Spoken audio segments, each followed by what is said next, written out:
नमस्कार, बहुत स्वागत है आपका। न्यूज स्टेट देख रहे हैं आप। मैं हूं आपके साथ शिखा राणा और करेंगे बुलेटिन की शुरुआत रायपुर से आ रही बड़ी खबर के साथ, जहां सूटकेस कांड में पुलिस को सुराग मिले हैं। देखिए, शव को कार में ले जाते हुए कार की तस्वीर सामने आई है।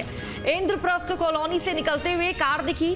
कार नंबर CG 04B7700 आया सामने। डीडी नगर थाना पुलिस और क्राइम ब्रांच की टीम जांच में जुटी हुई है। ये बड़ी जानकारी आप तक साझा कर दे तो इस पूरे मामले में पुलिस के हाथ एक सुराग लगा है। देखिए, रायपुर सूटकेस कांड में पुलिस को एक सुराग मिला है। शव को कार में ले जाते हुए कार की तस्वीर सामने आई है। इंद्रप्रस्थ कॉलोनी से निकलते हुए ये कार दिखी है और कार का नंबर भी सामने आया है। डीडी नगर थाना पुलिस और क्राइम ब्रांच की टीम जांच में जुटी है। ये कार किसकी है, कार कौन चला रहा था, कार का मालिक कौन है, पुलिस इस पूरे मामले की जांच पड़ताल कर रही है, इन्वेस्टिगेशन कर रही है और कार का नंबर भी सामने आया। देखिए, छत्तीसगढ़ की कार बताई जा रही है। रायपुर सूटकेस कांड में पुलिस को एक सुराग मिला है।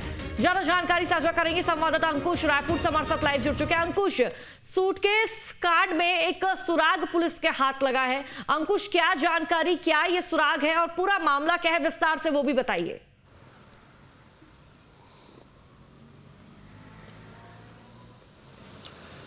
देखिए, छत्तीसगढ़ की राजधानी रायपुर के डीडी नगर थाना क्षेत्र में एक सूटकेस में बंधी हुई लाश मिली थी, जिससे पूरे इलाके में सनसनी का माहौल था।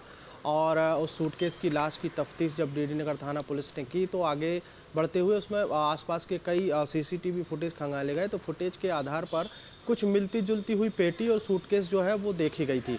एक कार जो है, कार का नंबर और उस कार में ट्रंक लोड करते हुए कुछ लोग दिखाई दिए हैं और उसके आधार पर पुलिस ने तफ्तीश आगे बढ़ाई। और तफ्तीश आगे बढ़ते बढ़ते जब कार के नंबर प्लेट की जांच की गई तो पता चला कि कार कोई दूसरी गाड़ी है और नंबर प्लेट जो है किसी और कार का लगाया गया था। वहाँ से शक जो है वो थोड़ा सा बढ़ता हुआ दिखाई दिया।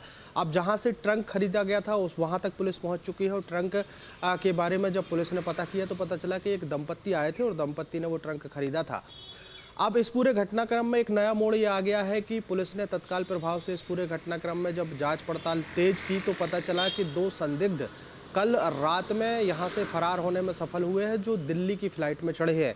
ऐसे में BSF और एयरपोर्ट अथॉरिटी की मदद से रायपुर पुलिस ने 2 लोगों को दिल्ली में हिरासत में लिया, जिसमें जो दंपत्ति है उसका नाम है अंकित उपाध्याय और शिवानी शर्मा।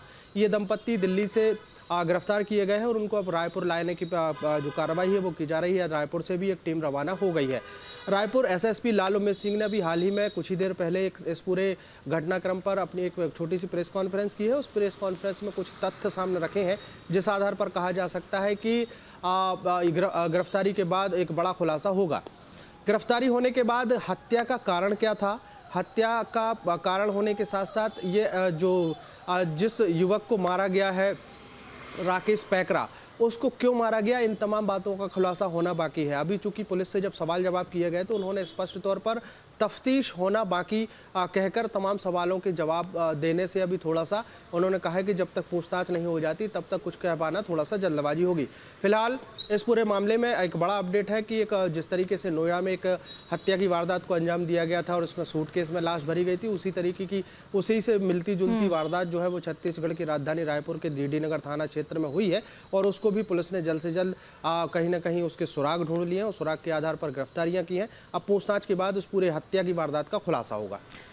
बिल्कुल, इस पूरी वारदात का खुलासा होगा। अंकुश, हालांकि दंपत्ति पुलिस की गिरफ्त में है, लेकिन अंकुश, क्या जानकारी, जो ये CCTV फुटेज है, जब ये गाड़ी रास्ते की तरफ जा रही है, गाड़ी कोई और है, नंबर कोई और है, कब का ये वक्त बताया जा रहा है और कौन सी तारीख के बाद बताई जा रही है, और जब ये सूटकेस कांड हुआ अंकुश, तो क्या किसी भी व्यक्ति द्वारा, राहगीर द्वारा सूटकेस कांड को होता हुआ देखा नहीं गया क्या?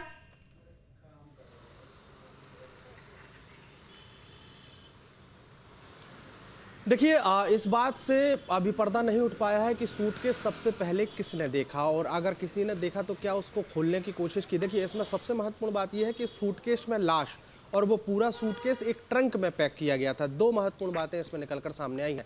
अब वो ट्रंक जहां से खरीदा गया था वहां तक पुलिस पहुंच चुकी है।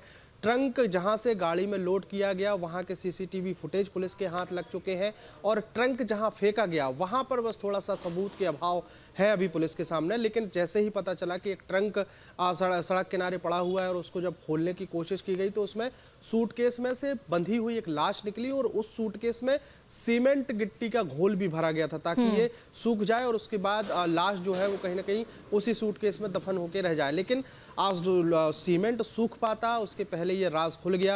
अब जो सूटकेस है वो लोगों के सामने आ गया और इस पूरे घटनाक्रम में कांग्रेस पार्टी के कुछ नेता उस इलाके में पहुंचे भी थे। उन्होंने विरोध भी दर्ज कराया है कि वर्तमान सरकार के कार्यकाल में अपराध जो है वो बढ़ते हुए दिखाई दे रहे। राजनीति अपनी जगह अलग है लेकिन महत्वपूर्ण बात यह है कि बिल्कुल अंकुश, राजनीति अपनी जगह अलग होती नजर आ रही, लेकिन इस पूरे कांड में अंकुश सूटकेस में जिसको रखा गया वो लाश किसकी है, कौन है वो व्यक्ति, कहां का रहने वाला है, इन लोगों से उसका क्या संबंध, ऐसी कोई जानकारी?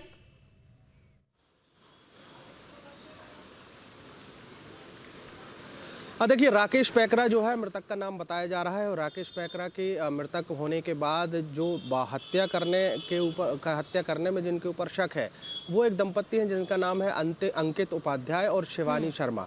अब जब अंकित उपाध्याय और शिवानी शर्मा को दिल्ली से रायपुर लाया जाएगा और रायपुर लाए जाने के बाद जब पूछताछ होगी तो पूछताछ के बाद सारी चीज़ों का धीरे धीरे खुलासा होगा। लेकिन एक बात महत्वपूर्ण रूप से यह है कि कल ही एक सूटकेस मिलता है, उसमें लाश मिलती है। कल ही पुलिस हरकत में आई, तत्काल प्रभाव से सीसीटीवी फुटेज खंगाले गए और सीसीटीवी फुटेज के आधार पर वो ट्रंक के मालिक तक पहुंचा गया। ट्रंक दुकानदार ने खुलासा किया और उस जो ट्रंक मालिक ने जब बताया कि एक दंपत्ति आए थे हाथ लगे उन तथ्यों की जांच पड़ताल की जाएगी और उसी के आधार पर अब पूछताछ इन्वेस्टिगेशन भी आगे बढ़ेगी और जल्दी इस पूरे मामले से पर्दा भी उठेगा।